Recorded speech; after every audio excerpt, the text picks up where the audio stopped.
Bismillahirrahmanirrahim. Assalamualaikum warahmatullahi wabarakatuh.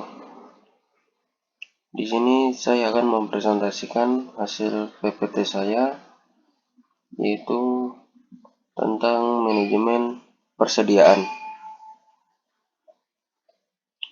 Pengertian manajemen persediaan. Manajemen persediaan adalah struktur organisasi dan kebijakan operasi untuk menjaga dan mengendalikan barang yang disimpan melalui tanggung jawab atas pemesanan dan penerimaan barang, timing pemesanan dan pencatatan apa yang telah dipesan, dan beberapa banyak kuantitas pesanan. Fungsi manajemen persediaan. Yang pertama yaitu ada fungsi decoupling, yaitu perusahaan memiliki persediaan agar perusahaan tidak sepenuhnya bertanggung jawab pada pihak lain untuk memenuhi pesanan, terutama yang sifatnya spontan. Persediaan bahan mentah diadakan agar perusahaan tidak sepenuhnya bertanggung jawab pada perdagangannya dalam hal kuantitas dan waktu pengiriman. Yang kedua yaitu ada fungsi economic loss seizing, yaitu melakukan penyimpanan persediaan. Perusahaan dapat memproduksi dan membeli sumber daya dalam kuantitas yang dapat mengurangi biaya-biaya per unit. Penentuan losses ini perlu mempertimbangkan biaya-biaya agar perusahaan bisa melakukan penghematan dengan membeli dalam jumlah yang besar, tetapi dengan biaya penyimpanan yang tidak besar dibandingkan biaya pembelian. Yang terakhir ada fungsi antisipasi. Persediaan memiliki fungsi antisipasi terhadap fluktuasi pelanggan atau konsumen yang tidak dapat diramalkan berdasarkan pengalaman masa lalu. Persediaan juga berfungsi untuk mengantisipasi permintaan musiman, sehingga perusahaan dapat mengendalikan persediaan musiman atau seasonal persediaan. Selanjutnya ada jenis-jenis persediaan. Biasanya jenis-jenis persediaan dapat dikelompokkan menjadi 4 kategori. Yang pertama, bahan mentah. Persediaan bahan mentah atau bahan baku mengacu pada total biaya semua komponen yang digunakan untuk memproduksi suatu produk. Bahan-bahan ini dapat diinflasikan sebagai bahan-bahan langsung atau direct material atau DM, dan bahan tidak langsung atau indirect material atau IM. Bahkan langsung adalah komponen yang dapat dengan mudah dihubungkan kembali ke barang jadi. Misalnya, jika produk jadi Anda adalah jam kayu. Misalnya, jika produk jadi Anda adalah jam kayu, maka bahan langsung adalah kayu yang digunakan untuk membuat jam. Bahan kayu ini mudah dicetak kembali ke keadaan semula, dan jumlah yang digunakan dalam setiap produk cenderung hampir sama. Yang kedua ada barang dalam proses. Barang dalam proses atau work in process mengacu pada item yang belum selesai dibuat melalui produksi dan belum siap untuk dijual. Dalam kasus bisnis pembuatan lilin, persediaan barang dalam proses mungkin berupa lilin yang mengering dan tidak dikemas. Untuk tujuan akuntansi, barang dalam proses adalah aset, dan karena itu digabungkan ke dalam item baris persediaan di neraca. Yang ketiga ada barang pemeliharaan, perbaikan dan operasi atau maintenance, defense dan operasional atau MRO. Ini adalah jenis barang yang digunakan untuk mendukung dan memvalidasi produk barang jadi. Barang-barang ini biasanya dikonsumsi sebagai hasil dari proses produksi tetapi bukan merupakan bagian langsung dari produksi. Misalnya, cetakan sekali pakai yang digunakan untuk membuat lilin dianggap sebagai persediaan MRO. Barang jadi.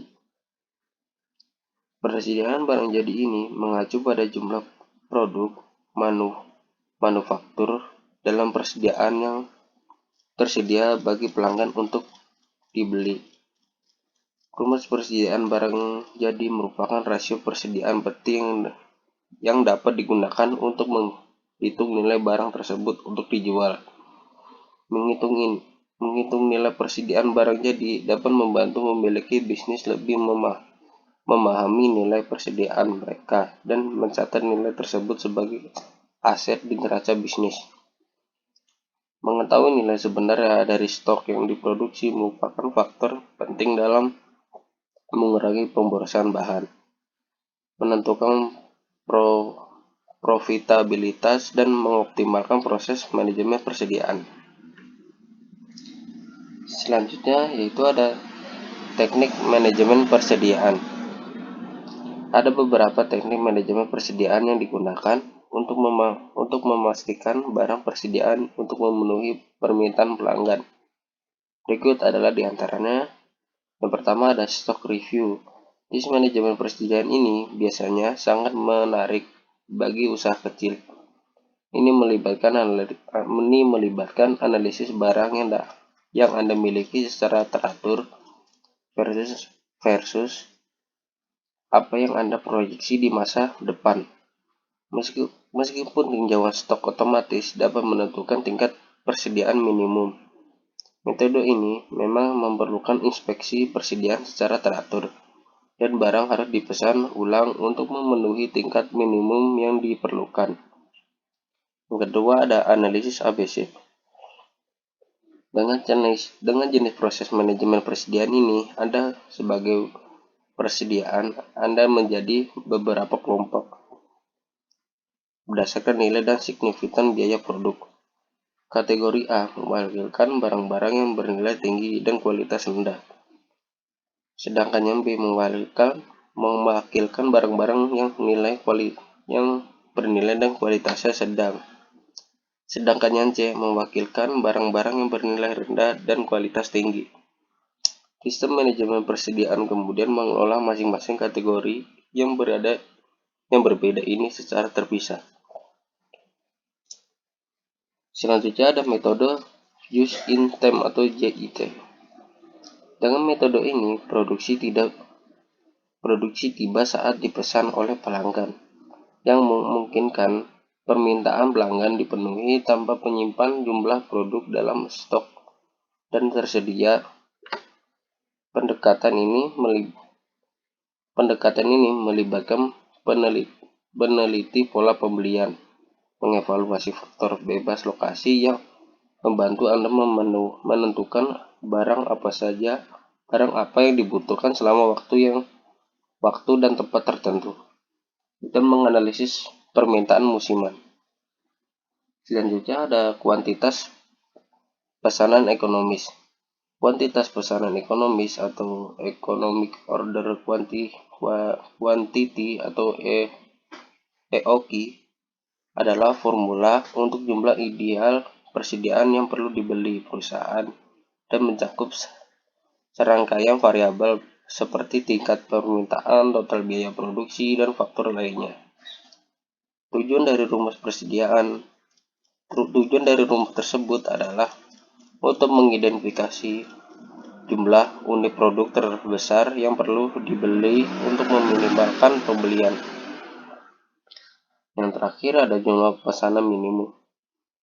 Jenis manajemen persediaan ini berlaku khusus untuk pemasok dan pengacu pada jumlah stok terkecil yang ingin mereka jual. Pengecer harus menjual untuk membeli jumlah pesanan minuman agar pemasok menyetujui penjualan. Kesimpulan dari presentasi saya itu Mungkin itu saja pembahasan yang bisa saya sampaikan. Ya, kesimpulannya, melakukan manajemen persediaan adalah hal yang penting untuk memastikan persediaan Anda selalu tersedia sesuai permintaan pasar, tidak kurang dan tidak lebih. Mungkin segitu saja yang bisa saya sampaikan, kurang lebihnya mohon maaf. Assalamualaikum warahmatullahi wabarakatuh.